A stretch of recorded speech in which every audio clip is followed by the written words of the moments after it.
o presidente da Câmara, Arthur Lira, acredita que o projeto do arcabouço fiscal deve ser votado até o dia 10 de maio.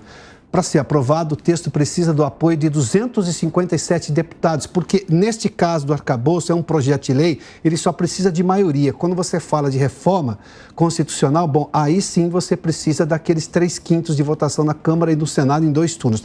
Nesse caso é um turno só e votação por maioria. A Yasmin Costa acompanha os bastidores e tem mais informações aqui. Yasmin, bem-vinda novamente.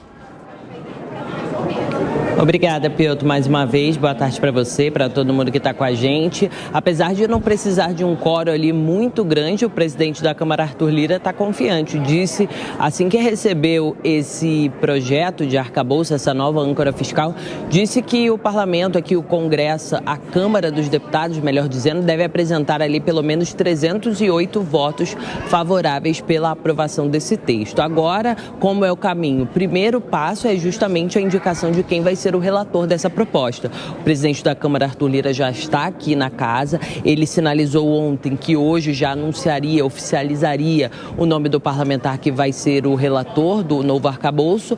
A indicação é que realmente seja um parlamentar do PP, que é o próprio partido de Arthur Lira, e quem está aí nesse páreo, que está como um nome aí de preferência, é o deputado do PP da Bahia, Cláudio Cajado. Mas a gente ainda precisa dessa oficialização de Arthur Lira. Claro, esse assunto, apesar de todas as outras repercussões aqui dentro do Congresso, esse também é um assunto que causa repercussão. E os parlamentares, principalmente os da oposição, eles querem maiores explicações do governo com relação à série de exceções que foram colocadas dentro do arcabouço fiscal. Porque para os parlamentares, o governo está muito otimista com a arrecadação, não mostra de onde vai cortar gastos e é mais do que isso, ainda ampliou o número de exceções, porque na primeira apresentação feita pelo governo, as únicas exceções que poderiam sair desse teto aí, dessa regra fiscal, seriam aquelas envolvendo o pagamento do piso da enfermagem e o Fundeb.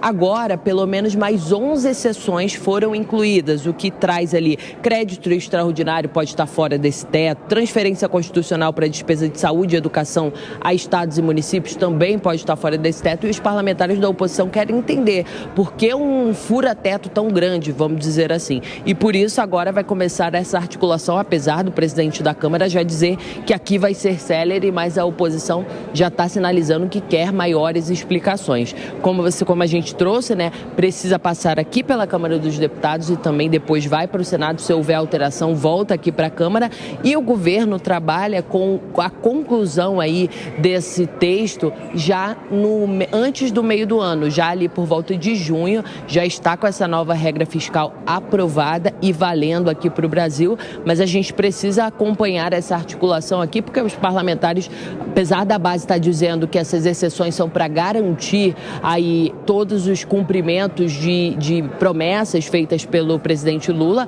a oposição já questiona essa grande quantidade de exceções e isso pode dar aí bastante pano para discussão aqui dentro do parlamento. Muito obrigado, Yasmin. Vamos lá. Sobre a questão do arcabouço, só fazendo uma observação rápida aqui, foram retirados do que se pode chamar de gasto, embora tudo seja gasto. Para fazer uma conta, uma contabilidade, ou você tem receita ou você tem gasto. Não dá para mudar. Você pode chamar gasto de investimento, pode chamar pode chamar do que você quiser, mas é gasto. Não dá para tirar, não tem outra conta, né? Você tem que pagar com a receita que você recebe. E a principal reclamação em relação ao arcabouço proposto pelo ministro Haddad da Fazenda é que ele conta com receitas que não são seguras de acontecer para justificar gastos que ele não reduz, ou seja, só aumenta gasto. Na pior das hipóteses, está crescendo 0,6 o gasto. Este é o fato que chama atenção nesse arcabouço. E outra, não prevê cortes de gastos do tamanho do Estado, que seria, obviamente, uma medida de responsabilidade fiscal, ou seja, de preocupação fiscal. Mas nesse arcabouço foram retirados, por exemplo, o piso da enfermagem, que é um assunto já do ano passado, e também o Fundeb, que é o Fundo Nacional de Desenvolvimento da Educação. São, na verdade, 12 ou 13 itens, são vários itens aqui. Deixa-me ver, 1, 2, 3, 4, 5, 6, 7, 8, 9, 10, 11, 12, acho que 12 itens que foram retirados ali dessa conta. Só que o piso da enfermagem, rapidamente, que prevê ali que os enfermeiros vão ter um piso de R$ R$ 4.750, é um assunto do ano passado, foi aprovado pelo governo Bolsonaro, também pelo Congresso. O Supremo se envolveu, disse que, olha, há um problema de questão fiscal aí, então suspendeu. Foi uma decisão do ministro Barroso, que foi acompanhada pela maioria, inclusive dos ministros do Supremo Tribunal Federal. Aí o Congresso votou lá no dia 20 de dezembro, para a gente retomar esse caso, que uma PEC que viabilizaria apenas por o pagamento do piso para funcionários, ou seja, hospitais que têm até 60% de SUS. Quer dizer que nós estamos falando ali de, normalmente, hospitais públicos ou ligados ao setor público. Só que tem uma pesquisa que mostra que, se por acaso isso continuar, você pode ter uma demissão em massa, que é do setor privado, uma demissão em massa de enfermeiros. Ou seja, eles não teriam saúde financeira para pagar. O assunto é um pouco mais grave. O governo acenou com 7,5 bi para melhorar essa situação, mas como é que esse dinheiro chegaria? Sendo que um estudo mostra que esse valor deveria ser 16 a 20 bilhões a mais no orçamento de todos os hospitais para poder compensar esse aumento. Mas olha, Piotr, nós estamos aqui no Congresso Nacional, estou aqui com o deputado Arnaldo Jardim, e a história é a seguinte: este arcabouço fiscal, ele já está provocando debates importantes por aqui. O primeiro é de que é preciso, sim, um arcabouço fiscal, um teto de gastos, mas esse projeto, deputado, pelo que eu vi aqui, não agradou 100% não, né? Zé Maria, Piotr, as nossas considerações são pontuais e objetivas. Fizemos o cálculo. Para aquilo que o governo anuncia, que é um equilíbrio fiscal, faltam 110 bilhões de reais. A própria ministra Simone reconheceu isso quando encaminhou o projeto de LDO. O governo diz que esse equilíbrio vai ser conseguido porque ele vai aumentar a arrecadação da contribuição social sobre o lucro líquido e taxar apostas esportivas. Não fecha a conta. Então, a nossa resposta é que o governo precisa... Eles esperam com as apostas 10 bi. Falam de 10 bi, mas o setor diz que o movimento é pouco mais de 20 bilhões. Pode então, 50%? Arrecadar 50%. Então, isso tem que ser averiguado, mas mesmo que sejam os 10 bis, que é difícil de serem comprovados, não é suficiente. Então, o que nós estamos dizendo? Ou mostra de onde virá, ou sejam drásticos, mais ousados na contenção de despesa. Mas a situação é mais grave, porque ontem, quando veio o projeto, nós estamos nos dedicando a analisá-lo, vamos apresentar emendas, propuseram que fora do cálculo da despesa ficasse uma série de outros incidências. Por exemplo, todos os recursos aplicados na área ambiental não contam, das universidades e hospitais federais também. Então dizem que vão controlar a despesa, mas já abriram uma lista excessiva de exceções. Agora, a conta não fecha. Pois é, deputado, aí sobra, Piotr, para a possibilidade de aumentar a arrecadação com impostos, né? Pois é, isso que preocupa. A própria questão da reforma tributária, que todos nós estamos empenhados, passou agora a pairar uma dúvida. Será que o governo está imaginando que na reforma tributária ele vai conseguir aumentar a arrecadação, diferente do discurso que sempre diz da neutralidade da reforma tributária? Agora, o deputado acabou de passar ali na presidência da Câmara e há uma cobrança para a instalação da CPI do MST, né? O que aconteceu nesse final de semana foi extremamente de indignar as pessoas, porque reforma agrária, as pessoas são a favor, nós somos a favor, mas ninguém de nós deseja transgressão da lei. E a transgressão foi explícita. Unidades da Embrapa invadida, pesquisas comprometidas, unidades produtivas ocupadas, num anúncio anterior. Nós queremos que o rigor que nós defendemos com relação àqueles que transgrediram a lei no dia 8 de janeiro seja aplicado também a esses que estão invadindo. Nós estamos agora no diálogo com o presidente Lira, já temos o número de assinaturas, queremos uma CPI para identificar a responsável, mas queremos que o governo desde já acha. É notório quem organizou, é explícito quem foi o autor dessas medidas e o governo precisa tomar iniciativas rápidas, a Polícia Federal e o governo, com aqueles que transgridem as regras da normalidade democrática. Agora, mais cedo eu conversava até com o Piotr sobre exatamente as repercussões políticas, né, da postura do presidente Lula com relação à equipe econômica.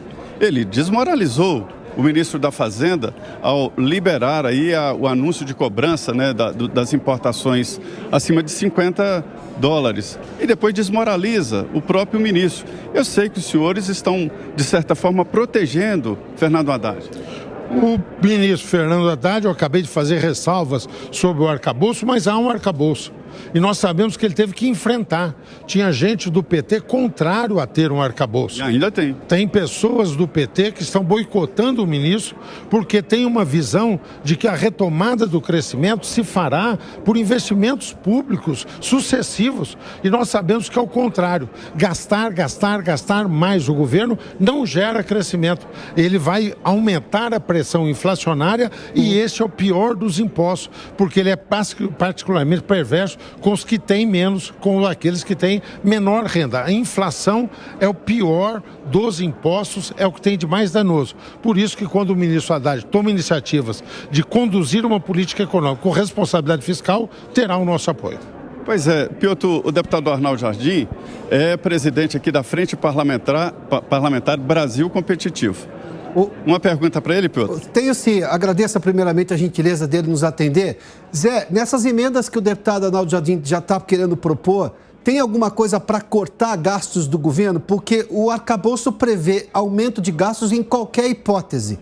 Eles também estão querendo se debruçar também sobre a questão dos gastos, ou seja, reduzir o tamanho do Estado e da proposta que está lá no arcabouço?